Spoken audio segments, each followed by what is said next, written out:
Bien, buenas noches. Bienvenidos a este primer programa de contenido del Movimiento Viva México.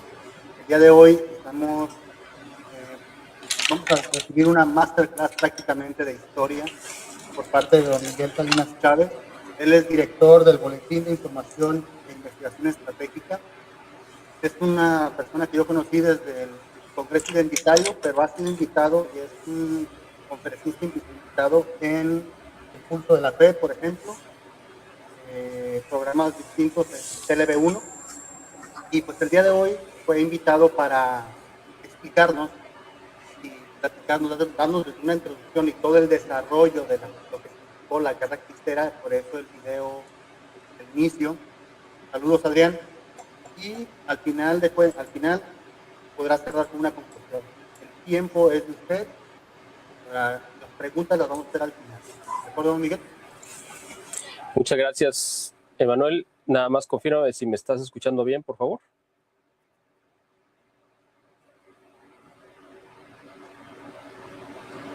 Sí, nada más confírmame si me estás escuchando, por favor.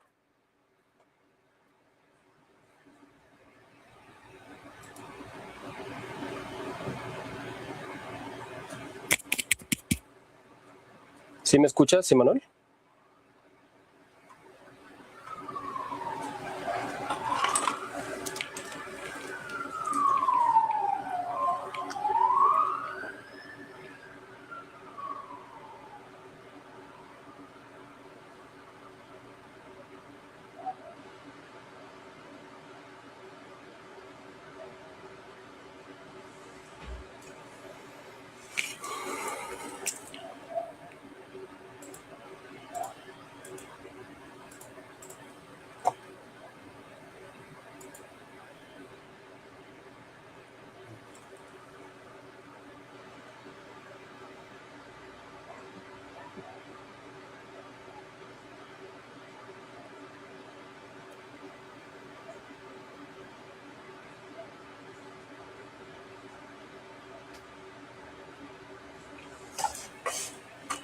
Dice que sí se escucha, don Miguel.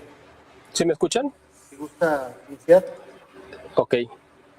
Bueno, pues antes que nada, muchas gracias por esta invitación.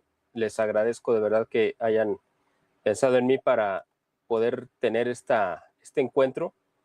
Este tema, además, me parece que es una parte fundamental de la historia de nuestro país y creo que debería ser un tema obligatorio de estudio. Esto, pues estamos hablando del mundo de la fantasía, obviamente, ¿no?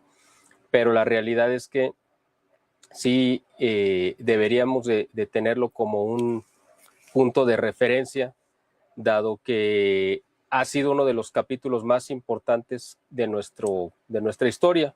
No solamente de la historia, yo me atrevería a decir, no solamente de la historia de México, sino de la historia universal, porque ha sido un ejemplo también de heroicidad para muchas partes en el mundo y para la Iglesia Católica, obviamente, y se ha tomado como referencia para inspirar a otros movimientos, incluyendo la Guerra Civil Española, que también pasó por su propia especie de guerra cristera en su momento.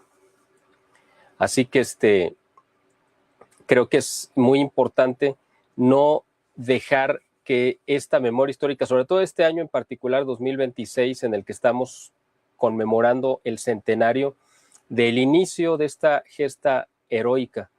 Empezó el 31 de julio de 1926, cuando se aplican las leyes Calles, pero no llegamos a ese punto pues de la nada, ¿no? Esto fue una serie de actos perdón, que se dieron desde mucho tiempo atrás, y yo creo que es importante hacer un pequeño repaso para entender cómo es que llegamos a ese momento histórico, ¿no? Yo creo que el antecedente histórico obviamente está en la Revolución Francesa, que es cuando primeramente se le declara la guerra abierta a Dios, al rey, al Estado y todo lo que representara la civilización cristiana. Los revolucionarios franceses, inspirados por los filósofos del iluminismo, llegaron a la conclusión de que no se necesitaba un dios y por lo tanto un orden natural, y ellos lo desechan, le cortan la cabeza al rey, amputan literalmente a Francia como una nación católica, y a partir de ahí se desata una locura que no se ha detenido hasta ahorita. O sea, eso no fue un acontecimiento que duró en el tiempo del terror de Robespierre, no, fue una ventana que se abrió en el tiempo y que no se ha cerrado todavía. Le estamos ahora en el siglo XXI, ya rebasando el primer cuarto del siglo XXI, y aún seguimos padeciendo, quizá con más violencia, los estragos y la herencia maldita de la Revolución Francesa. Esto inspiró a muchos pensadores liberales y masones. Liberales me refiero a gente que creyó que podía vivir sin Dios. Es un concepto equivocado de la libertad, porque Dios es quien nos da la libertad. Y esta gente, al renunciar a ese regalo que Dios nos da, que solamente le pertenece a Él y que nos la comparte, porque Él es el ser supremo y libre por antonomasia, y esa libertad nos la concede en el momento de crearnos una conciencia y un libre albedrío.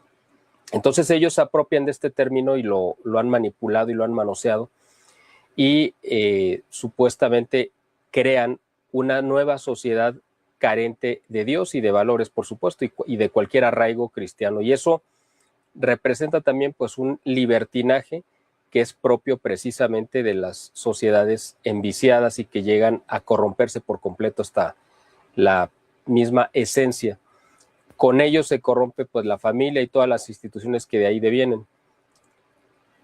Eso fue el arranque. A lo largo del siglo XIX, aquí en México, empezamos también a tener nuestra propia guerra interna política a partir de 1823 y 24 específicamente, cuando de parte del presidente norteamericano que en ese momento estaba gobernando Estados Unidos, que era James Monroe, el famoso presidente de la doctrina Monroe, que no era otra cosa más que, entre otras cosas, bueno, aparte de imponer la política y los intereses norteamericanos por encima de las naciones de Hispanoamérica, pero él fue un contribuyente activo para lograr que España, el reino de España, que era no solamente la península ibérica, sino todas las demás extensiones territoriales que tenía en América, se partiera en pedazos. Él fue uno de los artífices que ayudó a que esto sucediera. Y a partir de eso en México, en 1821, cuando se consuma la independencia de parte de Agustín de Iturbide, él se proclama o lo proclaman como el primer emperador, y resulta que era un emperador católico y puso a la religión católica como la única en México y como la pues, verdadera también, ¿no? Entonces eso fue algo inaceptable para el presidente Monroe, que era masón, y que lo que quería era precisamente descatolizar a todas las naciones de Hispanoamérica, específicamente o empezando por México, que era pues el territorio, en ese momento era el hermano mayor, porque estamos hablando de cuando México todavía tenía bajo su dominio todo lo que era California y todo el sur de Estados Unidos, ¿no? Texas, Arizona, Nuevo México, bueno, no me acuerdo qué otros estados por ahí se me fue, Nevada y otros estados, ¿no? Entonces, para Estados Unidos, de ese tiempo, México era un país gigantesco que tenían al sur, en una parte al sur y en otra al este de su frontera, porque estábamos llegando hasta California, y era un bocado que ellos querían engullir. Por lo tanto, empezó la infiltración a través del presidente Monroe, a través de su embajador plenipotenciario, que era Robert Poinsett, y a través de él llegan las primeras logias masónicas a México. La primera encomienda que tuvieron fue deshacerse del imperio católico de Agustín Iturbide. Para lograrlo, pues obviamente alimentaron y financiaron a los enemigos del imperio y lograron pues deponerlo, ¿no? Tirarlo, como le quieran llamar. Esto sucedió en 1823, fue pues un imperio muy efímero, ¿no? De apenas unos 13 meses de duración, tuvo que irse del país, Agustín Iturbide, y regresó con engaños. Él no sabía que se había legislado que si él entraba al país, se le iba a detener y a fusilar como traidor a la patria. Como no le dijeron y le pidieron que regresara, pues él regresó porque le dijeron que México lo necesitaba, y si era cierto, pero lo que él no sabía es que era un engaño para detenerlo y matarlo. Entonces, a partir de que México comete este primer crimen histórico en su recién nacida independencia, de matar a su propio libertador, bueno, o al que firmó o al que consumó la independencia, porque sería muy complicado hablar de un libertador cuando realmente éramos un país libre, ¿no? De hecho, no estábamos esclavizados, no estábamos sujetos a otra cosa más que la corona española, pero éramos parte de un mismo reino. Pero en fin, ese es tema aparte. A partir de ahí empieza precisamente una serie de intervenciones de Estados Unidos para ir imponiendo logias masónicas, y eso partió al país, políticamente hablando, en dos grupos que eran conservadores y liberales, que se disputaron el poder a lo largo de todo el siglo XIX, siempre teniendo los liberales, por supuesto, el apoyo y el respaldo de Estados Unidos y el financiamiento, que esto es muy importante. Dentro de este bando liberal, pues se destacan figuras como Antonio López de Santana, que todo el mundo yo creo que recuerda con una amarga memoria, y alguien que era peor que él, que era Valentín Gómez Farías, un médico de Guadalajara, de la ciudad donde yo vivo, que fue seminarista. Fue un caso muy parecido al de Benito Juárez, y de hecho yo lo considero como el Benito Juárez de la primera mitad del siglo XIX. También fue seminarista, también estudió gracias al patrocinio de la iglesia, del generoso patrocinio de la iglesia, y después se convirtió en un perseguidor y en un comecuras, ¿no? Fue una figura trágica, fue vicepresidente y en algún momento presidente. Después tuvo que salir huyendo cuando los conservadores lo echaron del poder por las atrocidades que estaba cometiendo. Se fue a refugiar a Estados Unidos, a Nueva Orleans, porque ahí era la sede de las logias yorquinas, que eran los ritos predominantes en Estados Unidos, y desde ahí planearon la entrega de Texas, la entrega y la venta de Texas. Entonces, o la conquista. Pues sí, básicamente la traición. Y ese es uno de los hombres que están en los altares de nuestra patria. Estos hombres fueron los que fueron sentando las bases de lo que en 1857 se consuma como una constitución, que era la segunda, porque la primera era de 1824, la segunda constitución que se firma en México o que se proclama en México, y esa constitución ya era abiertamente masónica y abiertamente anticristiana, y bueno, pues era muy agresiva contra la iglesia. Eso detonó la primera especie de guerra cristera que hubo, que fue en el siglo XIX, precisamente en esa época, que se conoció como las guerras de Reforma, donde Benito Juárez, que era un presidente pues ilegítimo, porque no lo eligió nadie más que, pues él se autonombra, aunque había un presidente legítimo en ese momento, y toma el poder y se desata una guerra civil, aparte, una guerra civil política, pero una guerra civil también de persecución religiosa, donde los masones de Benito Juárez y el grupo liberal empezaron a destruir templos, a saquearlos, a quemarlos y utilizarlos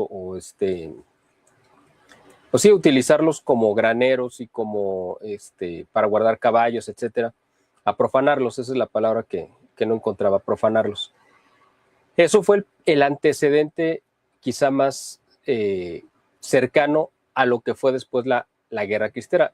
Después, 60 o 70 años después de esa constitución de 1857, vino una segunda constitución, bueno, una tercera, cronológicamente hablando, que es la que tenemos actualmente vigente, que es la constitución de 1917, que se proclamó el 5 de febrero en la ciudad de Querétaro.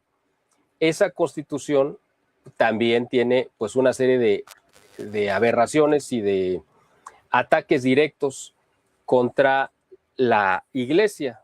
Eran de destacarse pues el artículo 3, que hablaba sobre la enseñanza libre y laica, supuestamente, de la educación pública, donde laico no significaba que fuera de no religiosos, porque eso es lo que significa laico. Realmente la acepción correcta es, pues en la iglesia hay gente consagrada y hay gente que no está consagrada.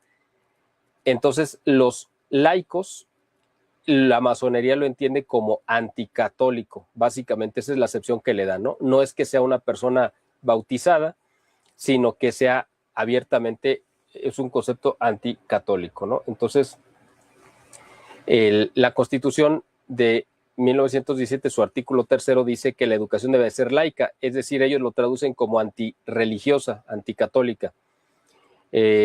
También está prohibido, por lo tanto, enseñar cualquier cuestión religiosa dentro de las instituciones. También se prohibía que cualquier institución religiosa diera clases o tuvieran escuelas privadas, es decir, se prohibía la educación religiosa, pero no solamente en las escuelas públicas que dependían del gobierno, sino incluso en las privadas. La gente ya no tenía la libertad de elegir a dónde llevar a sus hijos, porque estaba prohibido que incluso que las instituciones religiosas tuvieran escuelas a su cargo. El artículo 27 de la Constitución, también muy agresivo, decía que no podían ningún religioso adquirir propiedades, ni bienes, ni tener, digamos, dinero, ni cuentas de inversión, nada, absolutamente. Prácticamente se les borraba de la vida pues, social y pública, ¿no?, del país, se les retiraba su personalidad como si no fueran gente, como si fueran pues un animalito, ¿no? Porque pues, un animal no tiene derecho a comprar una casa, ni a tener propiedades ni nada, pues básicamente a ese nivel se le bajó a los ministros de culto. Y el artículo 130 también decía que pues básicamente todos los ministros de culto tenían que estar bajo la supervisión del gobierno y el gobierno iba a determinar quiénes y en qué cantidad podía permitirse los ministros que administraran pues el culto, ¿no? Pero esto estamos hablando, aunque era genérico, porque hablaba de cultos y religiones, etcétera, era un ataque directo exclusivamente contra la Iglesia Católica, no era contra los judíos, no era contra musulmanes, no era contra alguna secta protestante, no, esto era específicamente contra la Iglesia Católica.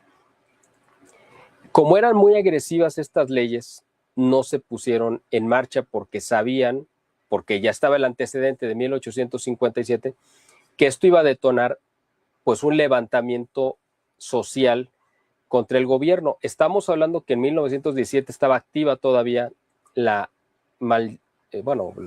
conocida como Revolución Mexicana, que fue esta guerra civil terrible que también se provocó de parte de Estados Unidos para descarrilar el desarrollo y el progreso que venía desde 1876 con Porfirio Díaz al frente del país y que le había puesto un freno a las ambiciones expansionistas de Estados Unidos y que pues había logrado defender la soberanía nacional. Para detener esta independencia que ejercía el presidente Porfirio Díaz, fue que al gobierno de Estados Unidos se le ocurrió inventar una revolución y utilizar un peón útil, cuando menos para ser peón sí fue útil, para otras cosas no, que se llamaba Madero, se me fue el Ignacio Madero. Y lo utilizan como Indalecio Madero, perdón, se me fue. Es que la I luego se confunde con Ignacio, pero era Indalecio. Él básicamente, pues ya saben que era un tipo espiritista, era uno de los terratenientes en Chihuahua y su familia, de hecho, era porfirista, pero pues él decidió romper con esto y se fue a refugiar a Estados Unidos, recibió financiamiento y supuestamente vino a encabezar una revolución. Porfirio Díaz se retira del poder para evitar una guerra civil y de todo se dio. Entonces, en este contexto, en 1917, esa revolución estaba activa todavía y por eso fue que el gobierno, en ese momento de Venustiano Carranza, no quiso, pues, activar aunque quedó la Constitución vigente, pero esas leyes en particular las dejaron guardadas en un cajón porque sabían que eso podía reactivar un movimiento social contra el gobierno, un gobierno bastante endeble, por cierto. Después matan a Venustiano Carranza en 1920 y toma el poder Álvaro Obregón y gobierna de 1920 al 24. Álvaro Obregón estaba tentado en activar o no estos artículos polémicos, el 3, el 27 y el 130, pero no se animó precisamente por esto. Acababan de salir de la revolución, no tenían el reconocimiento de muchos países y lo que menos necesitaba el gobierno de Álvaro Obregón era un nuevo levantamiento social, ¿no? Que lo podía debilitar. Estados Unidos no le había dado el reconocimiento, de hecho se lo dieron hasta 1923. Así que él no lo quiso activar. Él tomó la trágica decisión, para él incluso, de dejar como sucesor a Plutarco Elías Calles, que había sido gobernador de Sonora y pues había peleado junto a, y era un subordinado de Álvaro Obregón. Plutarco también, porque los dos eran de Sonora. Plutarco Elías Calles toma la presidencia en 1924 y él sí se decide a implementar estos artículos de la ley. Pero una cosa son los artículos escritos en la Constitución y otra las leyes que los traducen en actos o en una aplicación cotidiana ya en la vida diaria. Entonces, él redacta las leyes para aplicar esos artículos. Esas leyes, esa ley de aplicación de esos artículos se conoce como la Ley Calles. Y en esa, que él lo hizo en 1926, decreta que a partir del 31 de julio de 1926 entraba en vigor esta ley, es decir, se activaban estos artículos que habían estado congelados y el primero de ellos era que iban a tomar el control y la administración de los templos. Por lo tanto, los curas tenían que entregarle a la tropa, al ejército, las llaves prácticamente de los templos y que el ejército iba a entrar supuestamente a hacer un inventario a ver qué encontraban porque iba a quedar bajo su resguardo. ¿Qué es lo que iba a suceder? Obviamente, pues que iban a hacer un saqueo por completo de toda la riqueza que encontraran, de pinturas, joyas, dinero, todo lo que se encontraran, y ya después que hubieran saqueado iban a hacer el inventario. Entonces iban a decir, no, pues es que no había nada, había unas bancas nada más de lo que encontramos, unos reclinatorios, y eso es lo que iban a informar que supuestamente habían encontrado. Todos los templos iban a ser profanados porque iban a pasar a ser propiedad federal bajo el gobierno, y el gobierno iba a determinar qué uso se le daba, si podían usarse para el culto o para otras actividades. Eso fue lo que activa precisamente ya en forma la reacción de la población que se puso a las puertas de los templos para impedir que el ejército entrara. Entonces, a partir de ese día es que empiezan las primeras confrontaciones con el gobierno cuando le impidieron a la tropa entrar a los templos. La gente fue un acto espontáneo de defensa de lo que consideraban suyo, y lo es, de hecho, las parroquias. Entonces, a partir de ahí, el gobierno de Plutarco Elías Calles calculó mal y pensó que el pueblo católico pues, era un pueblo de cobardes y de agachados, ¿no? Y no sé, consideró que no iban a tener las agallas para enfrentarse. Él había estado activo en la guerra civil de la Revolución, pues durante 15 años más o menos. Así que no pensó que fuera a encontrar una resistencia militar, pero con lo que no contaba es que muchos de los católicos que estaban defendiendo los templos, pues también habían participado en la guerra interna, en la guerra civil, en la Revolución Mexicana. Algunos de ellos todavía conservaban armas y los que no tenían, pues las consiguieron desde Estados Unidos, porque también hubo, no mucho, pero algo de apoyo de parte de algunas asociaciones católicas y muy pocas diócesis norteamericanas que también apoyaron con armas y dinero para que los católicos se defendieran. Lo heroico de esto fue precisamente que al inicio los católicos se defendieron con lo que tenían a mano, piedras, palos, y sus propias manos, literalmente, ¿no? Conforme se pudieron ir armando, empezaron a dar una resistencia, porque al principio el gobierno básicamente hacía baños de sangre, los iba matando a todos, y lo que sorprendió al mundo, y fue el ejemplo que México le ha dado a la Iglesia Universal, y pues, obviamente por eso digo que es importante no perder esto de vista, es la organización espontánea y muy eficaz que se dio de parte de los laicos, ahora sí bien utilizado el término, es decir, los bautizados que no estaban consagrados, para resistir, coordinarse e incluso atacar. Cuando digo atacar, no me estoy refiriendo exclusivamente a la cuestión armada, porque el movimiento de resistencia cristero tuvo muchas formas de atacar al gobierno. Una fue a través del famoso boicot, en el cual se decidió que se iba a dejar de pagar los impuestos y que se iba a dejar de consumir productos para que eso se reflejara en las arcas del gobierno. Y sí tuvo un impacto muy grande. Otra de las áreas en las cuales el boicot se hizo sentir fue, por ejemplo, en las salas de cine o de teatro. El pueblo dejó de ir precisamente porque era una de las grandes entradas de dinero que tenía el gobierno. O sea, nosotros sabemos ahora en el siglo XXI, pues que la mayor parte de la población en México pues no paga impuestos, eso todo el mundo lo sabe. Pues ahora imagínense cuánta gente pagaba impuestos hace 100 años. ¿Quiénes pagaban impuestos o alguna especie de impuestos? Pues los comerciantes, los que tenían acceso a la compra o venta de mercancía, porque eran los que tenía más a la mano el gobierno.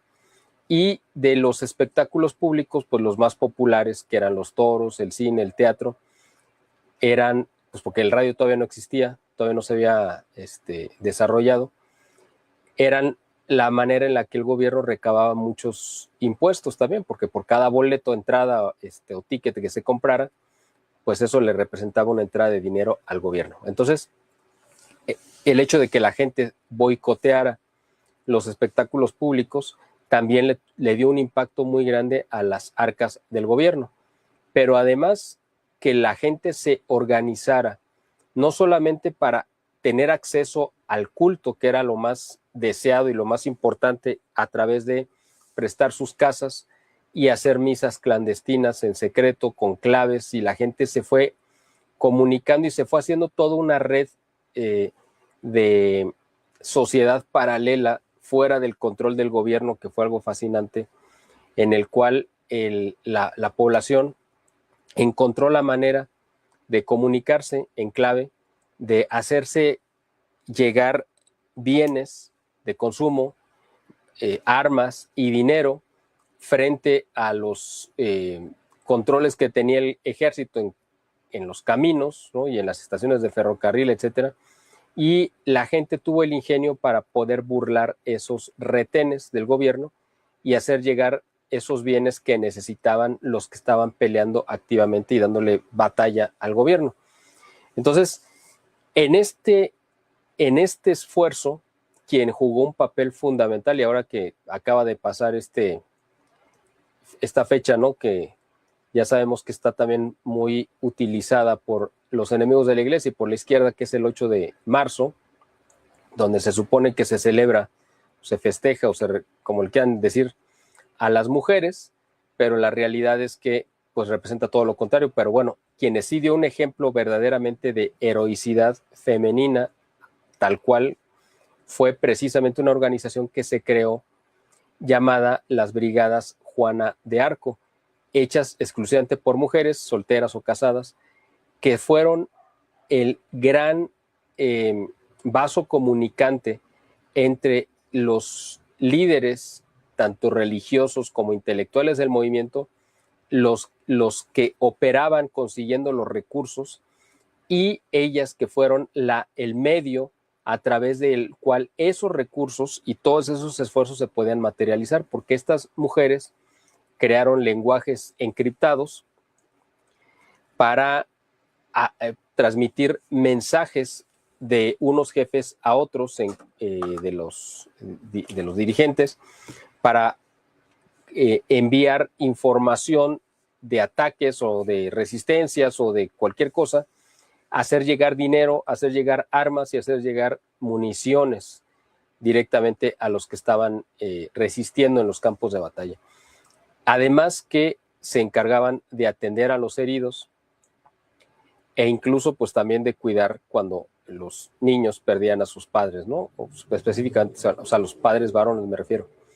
Así que ellas jugaron un papel fundamental sin el cual seguramente la guerra hubiera tomado otro rumbo y no hubiera tenido el fin que tuvo. O sea, es decir, esto es muy importante comentarlo porque el capítulo de la guerra cristera pues es un capítulo heroico, pero no siempre la heroicidad representa el triunfo. Pues, la heroicidad tiene un grado de triunfo, pero a veces puede ser una heroicidad en medio de la derrota.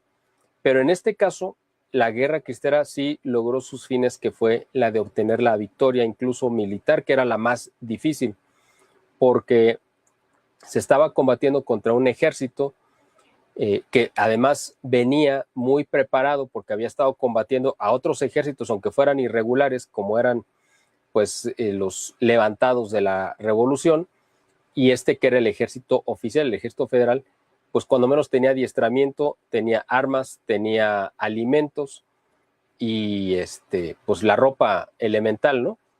Sin embargo, estuvieron combatiendo contra una guerrilla improvisada, que eran los cristeros, que pues iluminada literalmente por el Espíritu Santo, sabían de qué manera, además ellos conocían perfectamente los terrenos donde los atacaban, entonces eso les daba una ventaja. Y pues finalmente reclutaron una persona muy importante que fue el general Gorostieta, que había sido un militar activo durante la Revolución Mexicana y que, pues, aunque era católico, pero pues, era como católico de los que pues hay muchos actualmente y siempre ha habido, que eran más de pues un católico social, digamos, que un católico ferviente, pero él se fue convirtiendo y se convirtió completamente en un verdadero luchador por una convicción. Al principio fue por trabajo, porque lo contrataron. Después ya lo hizo por convicción, el defender la causa cristera.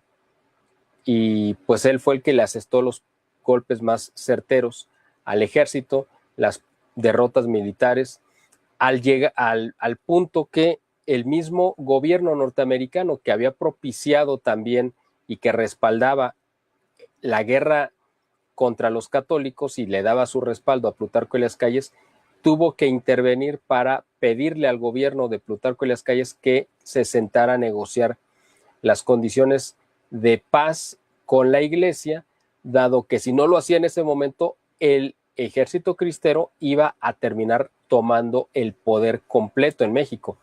De hecho, aquí en Jalisco, sí llegaron a tomar el poder y sí llegaron a tener un gobernador cristero.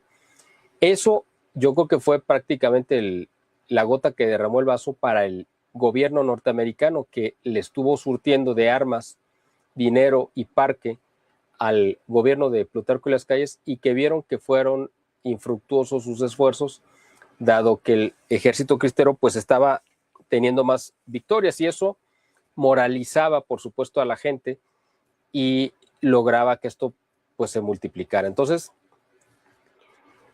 por otro lado, también el gobierno de Estados Unidos intervino diplomáticamente con la Santa Sede para influir también en los obispos norteamericanos y en algunos mexicanos, para convencer al Papa de que él diera la orden de pacificar a México. Se ha especulado mucho que al Papa le llegaron informes falsos o no exactos, inexactos pues, de que la guerra en México pues no solamente la estaba perdiendo el bando cristero, lo cual no era cierto, sino que además estaban matando casi por cientos de miles a católicos, y que se estaba haciendo un baño de sangre terrible, y que por eso era pues fundamental él, como pastor universal, detener este conflicto para detener el baño de sangre de católicos en México.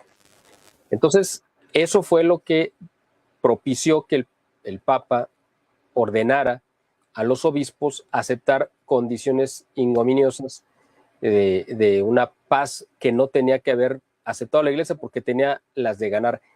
¿Quién finalmente terminó ganando en este conflicto? Pues básicamente podemos decir fue un empate donde los católicos que ganaron con una sabor, fue un empate para ellos con un sabor amargo, porque era sabían que ellos estaban ganando y los sentaron a negociar, y para el gobierno pues fue un armisticio, digamos, un acuerdo de paz también que les supo a derrota, porque fueron obligados, porque si no hubiera sido así hubieran terminado perdiendo militarmente el conflicto. Después de esto se dio un capítulo terrible que fue a partir ya de 1930, porque este conflicto estuvo activo de 1926 a 1929. En ese periodo de 3 años se dieron todo tipo de actos heroicos de católicos, laicos y sacerdotes, y aunque en los altares solamente hay varones, también hubo actos heroicos y mártires mujeres.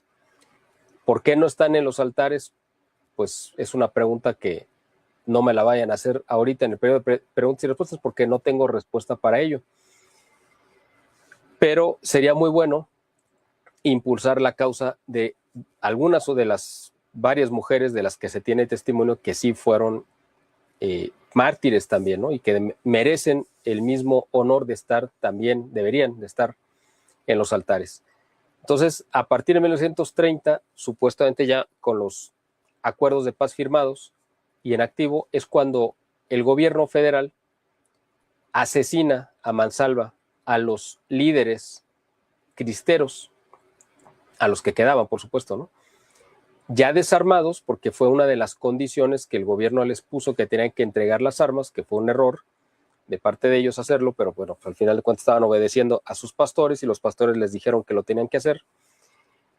Entregan las armas y el gobierno los asesina para descabezar precisamente el movimiento. Entonces, fue una historia heroica, por supuesto, ejemplar, y que ha sentado pues un precedente importantísimo y que inspiró además unos años después la misma en la Guerra Civil Española, pues también otros actos heroicos, y ahí también hubo pues muchos mártires.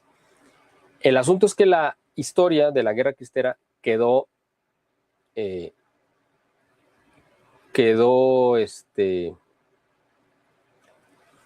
aquí estoy leyendo algunos comentarios que dice que no se está escuchando, nada más quisiera ver si me pueden confirmar que se está escuchando bien.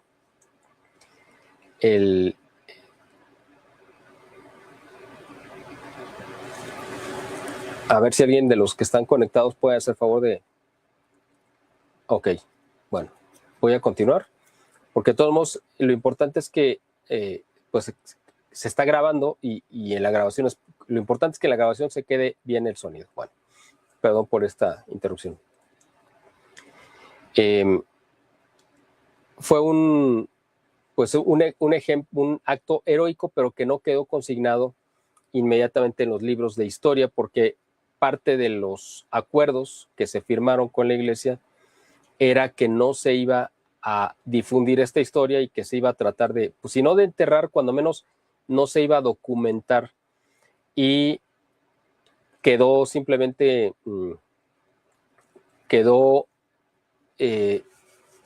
reducida o consignada a la tradición oral de los pueblos, ¿no? De las familias, en todos los lugares, en Colima, en Michoacán, en Jalisco, Guanajuato, por supuesto, en la Ciudad de México y en otros lugares.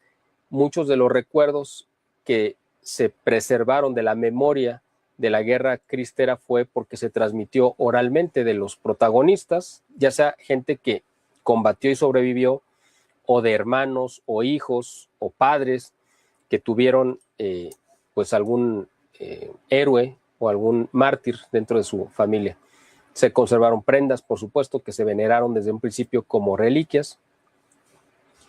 Y esto al final, pues sí se fue escribiendo muy lentamente esta historia. Obviamente el gobierno la sacó por completo de la historia oficial. No se escribió ustedes saben que la historia la escriben los que ganan. Como en este caso, pues el gobierno no ganó, pues tampoco la escribió. Entonces quedó pues simplemente ese eco de esto que había sucedido y que se transmitía oralmente, pero nada más. Fue pues básicamente hasta que el historiador Jan Meyer, este francés que vino en la década de los 60s y 70s a México a hacer un doctorado sobre Emiliano Zapata, cuando se topa precisamente con esta historia de la guerra cristera y le llama tanto la atención que empieza él a redirigir sus estudios, su atención a este capítulo de la historia y se encuentra con un mundo fascinante. O sea, fue él el que realmente rescató y ordenó y documentó de manera magistral toda esta gesta heroica.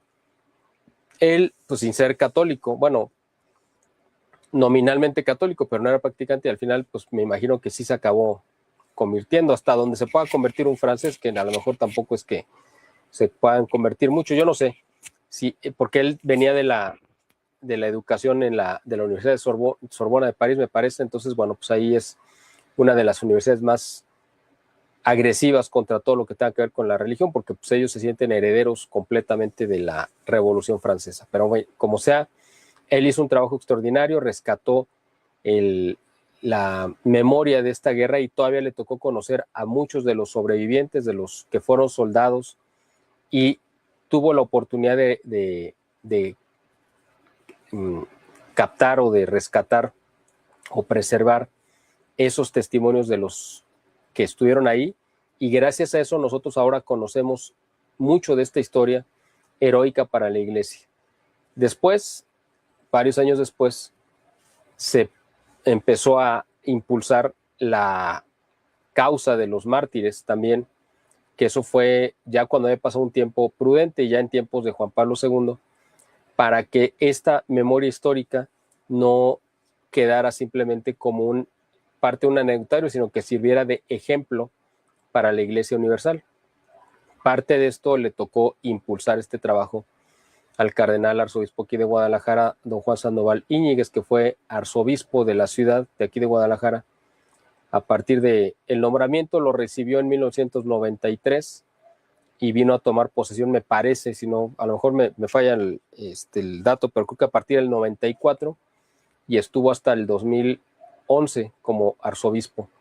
A él le tocó, como arzobispo, impulsar la causa también para que los santos mártires llegaran a los altares, primero como beatos y luego como para que fueran canonizados por Juan Pablo II. Él, pues básicamente hizo esa labor de impulsar esta labor y gracias a él tenemos pues todos estos ejemplos heroicos de estos santos mártires que ahora podemos venerar y cuyo ejemplo de heroicidad y de santidad pues nos inspiran para poder llevar pues una vida mejor. A ellos precisamente es a los que hay que encomendar nuestra patria en estos momentos que sabemos que pareciera que se nos está diluyendo entre las manos nuestro país ensangrentado por esta locura del narcotráfico y del gobierno que nuevamente, confabulado con las peores fuerzas, está asesinando a sus propios hijos.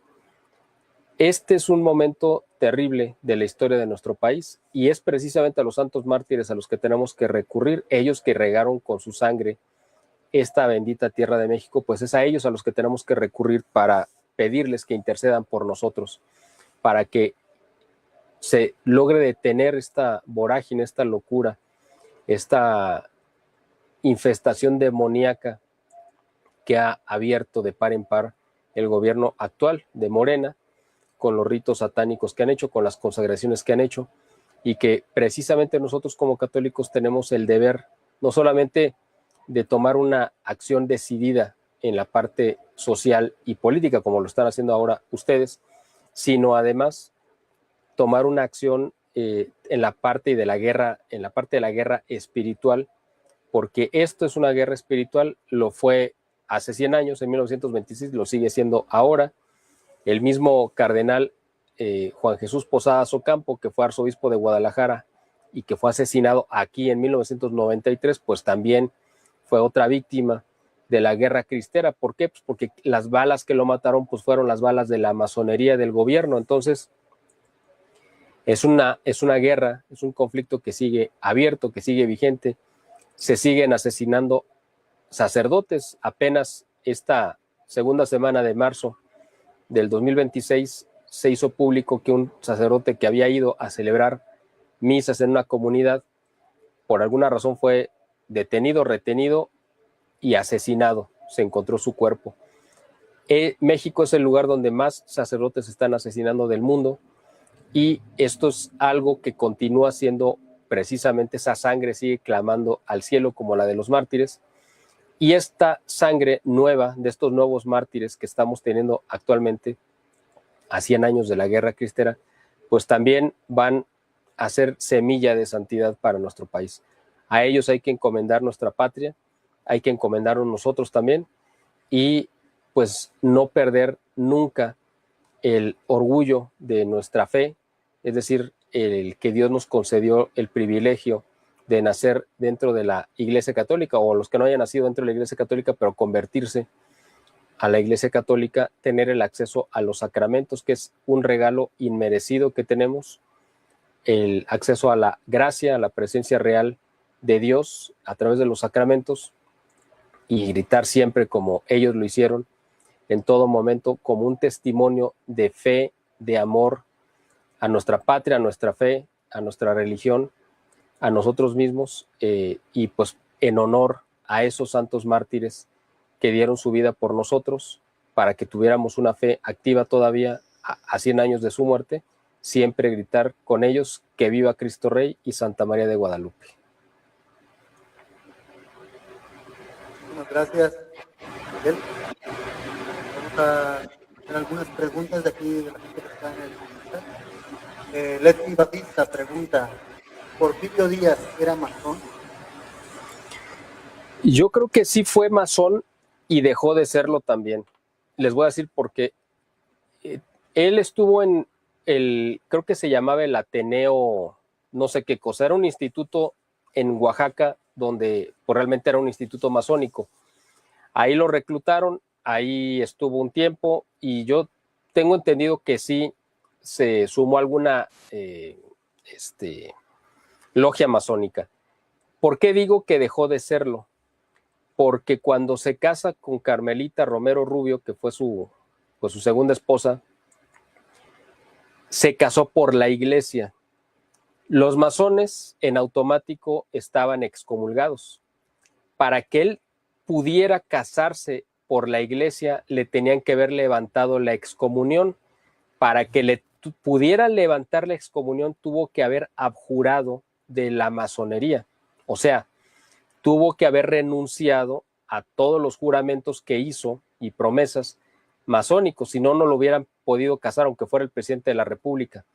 Él necesariamente tuvo que abjurar públicamente. Cuando digo públicamente es que lo hizo ante testigos, es decir, no fue un acto privado, en silencio, en secreto, no.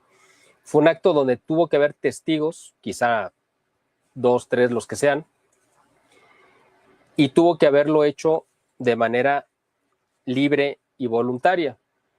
Si en su interior seguía profesando principios masónicos, eso queda pues solamente a juicio de Dios, pero que en su vida pública, cuando menos, sí llegó a abjurar, es un hecho comprobado, porque no hubiera podido casarse por la iglesia si no lo hubiera hecho, y estaba casado por la iglesia. Al principio de tu conferencia, Carla, la remembranza de cómo todo inició desde la Revolución Francesa, una revolución netamente masónica. Significa que continuamos en una guerra con masonería versus iglesia. ¿Me puedes repetir la pregunta? Es que casi no te escucho, pero si me puedes repetir la pregunta. O sea, sí me quedé que había mencionado de la Revolución Francesa, pero hasta ahí me quedé. Sí, que prácticamente ha sido la masonería la que ha incentivado la guerra contra la Iglesia Católica en esta parte de México. Exactamente. El asesinato de Iturbide,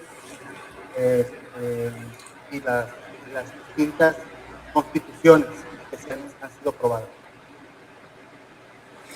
Claro, la masonería pues es un instrumento utilizado por otra jerarquía superior más podrida y más peligrosa de otros enemigos de la cruz y de la iglesia que le declararon la guerra a Jesucristo cuando él estaba vivo todavía, que son precisamente a los que él mismo les llamó raza de víboras. Ya saben a quién me refiero. Bueno, pues esa raza de víboras engendró una criatura llamada la masonería. Siempre durante 2000 años esta ha sido una guerra abierta y declarada y metafísica. Esto no es una cuestión solamente de intereses políticos, económicos o temporales. Es una guerra metafísica y es una guerra espiritual. Y así como en el Génesis Dios profetizó que pues la estirpe de la mujer le iba a pisar la cabeza a la estirpe de la serpiente, son dos estirpes irreconciliables. Entonces, la masonería proviene de la estirpe de la serpiente, por eso Cristo les dijo raza de víboras. El mismo San Maximiliano Kolbe, un santo del siglo XX, que imagino que pues, habrá muchos que lo conozcan, fue un gran luchador contra la masonería y contra los patrones de la masonería, además que a los que denunció públicamente, a los que les declaró la guerra. Él fue, aparte de ser sacerdote, pues fue un gran comunicador y periodista, tenía una revista que se llamaba, y él fundó creo que la Milicia de la Inmaculada, si no mal recuerdo, y pues tuvo palabras durísimas contra la masonería, denunciándolos como que eran los sirvientes, ¿no?, de esa estirpe demoníaca. Entonces, la masonería es un enemigo, por supuesto, declarado de la iglesia, pero son los hijos de otros enemigos que son peores y más peligrosos. Isabel Telles pregunta, ¿cómo Benito Juárez llega a ser el benemérito siendo incluso asesino de indígenas? Bueno, porque ese es un título que se le dio por otros masones. Es que él es el santo patrono de la masonería en México. Al final de cuentas, no extraña que le cuelguen todas las medallas de cosas que pues, no solamente no hizo, sino que no merecía recibir ningún reconocimiento. Pues realmente Benito Juárez es uno de los grandes traidores que hemos tenido en la historia de nuestro país, pero está consagrado en los altares de la patria precisamente por otros masones que son los que escribieron la historia, que nos han gobernado y que lo exaltan precisamente por haber tenido Benito Juárez, pues ese, para ellos, arrojo de haber combatido abiertamente a la iglesia, de haber profanado templos, de haber saqueado también las arcas de la iglesia, en fin, por todas las atrocidades que hizo. Por eso es que sus hermanos masones pues lo tienen como un gran prócer. La realidad es que pues es un hombre que está está gozando de un lugar que no le pertenece en la historia de nuestro país. Desiderio Calvado pregunta, ¿puedes precisar el dato del origen de la masonería y su vinculación con Francia? Gracias. Mira, el tema de la masonería pues es muy complicado, muy complejo, porque parte de su naturaleza es la secrecía precisamente y es el manejar todo de manera oscura. Oficialmente se funda la masonería en 1717. Eso es la versión, pues digamos, oficial, ¿no? Pero podemos remitirnos pues muchos siglos más atrás, porque, por ejemplo, desde la Edad Media, cuando los últimos templarios que parece que se desviaron en el camino, que habían abandonado la causa de las cruzadas y se habían convertido en un grupo, una secta que practicaba rituales esotéricos y oscuros y de todo tipo de prácticas totalmente desviadas de la religión, fueron perseguidos por la iglesia y por el rey de Francia. Por ahí de 1304 creo que asesinan a los últimos, detienen y asesinan a los últimos templarios, pero hubo un grupo reducido, pero un grupo al fin que logró escaparse y se fue a refugiar a Escocia. Y quien los recibió en Escocia, si ustedes han visto la película de Corazón Valiente, esta película que hizo Mel Gibson, dedicada a William Wallace, que es digamos, el héroe más grande de Escocia, que peleó contra los ingleses, se acuerdan que el coprotagonista de la película es el rey de Escocia, el heredero, que se llama Robert, tenía ahorita el nombre aquí en la boca, pero se me fue Robert Bruce. Ese era el nombre del rey de Escocia. El rey, ¿se acuerdan que tenía lepra y estaba escondido en una cueva? Entonces le hereda la corona a su hijo, que era Robert Bruce, si no mal recuerdo, y para que él pudiera gobernar tuvo que conseguir el respaldo de los clanes, de las familias, y esas familias giraban o se unificaron en torno a William Wallace. Cuando matan a William Wallace porque lo traiciona Robert Bruce, él se hace con la corona porque los ingleses le prometieron la corona de Escocia a cambio de que entregara a William Wallace, entonces al final de cuentas pues fue rey de Escocia. Bueno, esta historia se las cuento porque estos templarios que lograron escapar de la última persecución por ahí de 1304 se fueron a refugiar a Escocia y los acogió Robert Bruce, precisamente, este rey, que salió ahí en la película. Y ahí es donde se funda este rito que se llama el rito escocés, por eso se llama escocés, porque se fundó en Escocia. Después se funda este rito escocés, mucho tiempo después, evoluciona y se empieza a exportar a otras partes de Europa, supuestamente a través de los grupos de los albañiles, constructores de catedrales, que supuestamente eran como cofradías que se iban. Eso es la parte del mito, porque pues eso lo hacen con la idea de crear la idea de que las iglesias góticas, en lugar de ser una obra católica, era una obra esotérica, llena de secretos, y que los construyeron pues eran masones, en fin, eso sí ya es la fantasía que se ha creado en torno para desvirtuar la obra majestuosa que son las catedrales. Bueno, las catedrales góticas, que sí representan el triunfo de la cristiandad sobre pues la condición humana plana y llana, porque fue tocar el cielo con sus manos y ofrecer esa obra a Dios. Pero bueno, entonces se revuelve un poco la historia de la masonería con la mitología y porque hay incluso masones que dicen, no, es que la masonería viene desde la época de Salomón, porque Salomón, el hijo de David, pues se tendió hacia el esoterismo también y él fundó parte de la tradición esotérica, en fin, por eso lo toman como ejemplo, ¿no? Y otros se van más atrás, no, pues que viene desde Egipto y todo. Entonces, bueno, eso ya es la mitología que se ha querido apropiar la masonería para decir que son ritos muy antiguos, ¿no? Incluso previos al cristianismo.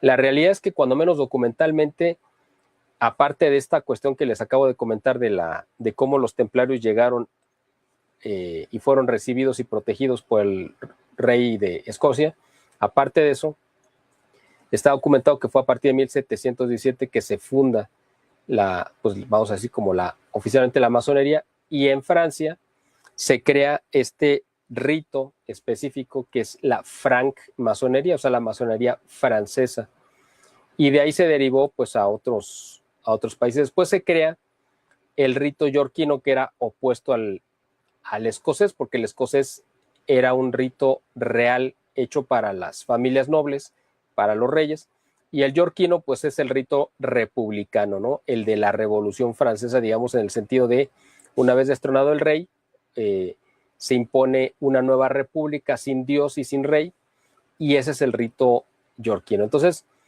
esa es más o menos la historia. Digo, no, esto es como para un programa completo, simplemente quise responder esta pregunta, pero es algo muy extenso, quise resumirlo para no quitarles mucho tiempo con esta respuesta, pero adelante, espero que haya quedado respondido.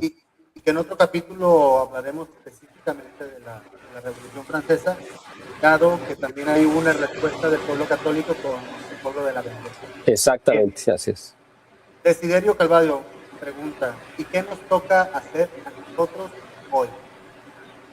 Bueno, creo que esa pregunta, ya la respondí casi al final de lo que dije. Precisamente lo voy a repetir un poquito, nada más para que quede bien asentado. Lo que estamos haciendo esta noche, ustedes en este grupo que se han activado políticamente porque tienen una conciencia de ser un factor de cambio en la sociedad, eso es parte de hacer ya el cambio, participar activamente en la política, en esta política tan odiosa que tenemos, ¿no? Y tan corrompida.